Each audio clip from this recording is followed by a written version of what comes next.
নমস্কার, কেমন আছেন সবাই? আশা করি সবাই খুব ভালো আছেন।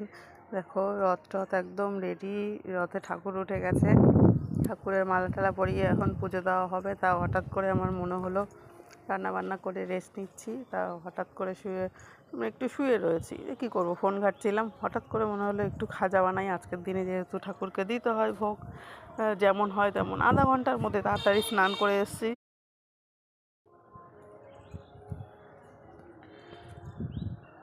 একদম অল্প কটা ছোটো ছোটো করে বানিয়েছি, একদম বেশি সময় লাগেনি, আধা ঘন্টার মতো। যদিও ময়দাটা মেখে রাখলে আধা ঘন্টা বা 1 ঘন্টা ময়দাটা মেখে রাখলে ভালো ফোলে।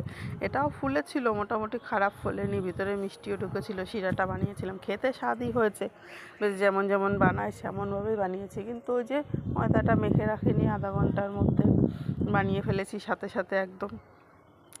একেবারে খারাপও হয়নি। এবার ছেলে আবার ওগুলো ভিডিও করছে, মা ওগুলো ভিডিও করি, আমার সময় হয়নি।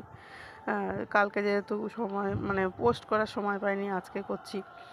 আর রথ একদম গুছিয়ে নিয়ে, শাশুড়ি যেহেতু বৃহস্পতিবার পুজো দিতে সময় লাগবে, ওই জন্যই মনে হলো যে হট করে পুজো দিতে দিতে বা গোছাতে গোছাতে পুজো দেওয়ার আগে যদি বানিয়ে ফেলি, ঠাকুরকে ভোগ দিতে পারবো। যেমন ভাবা তেমন কাজ, বানিয়ে ফেললাম আধা ঘন্টার মধ্যে। তারপরে আর কি পুজো টুজো দেওয়া হলো, ঠাকুরকে ভোগ টোগ দিয়ে তারপর বিকেলবেলা বেরিয়ে পড়লাম ছেলে আর আমি।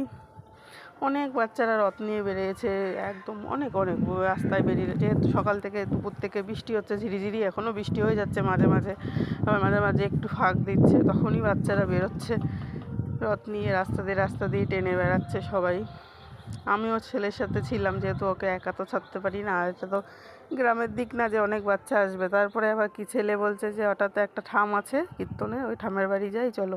গেছি, রথ নিয়ে গেছি, ও বলছে যে ওখানে রথ রাখবে। হঠাৎ করে ওখানে কি হচ্ছে, রথ রাখবে, ওনারা আবার ভোগ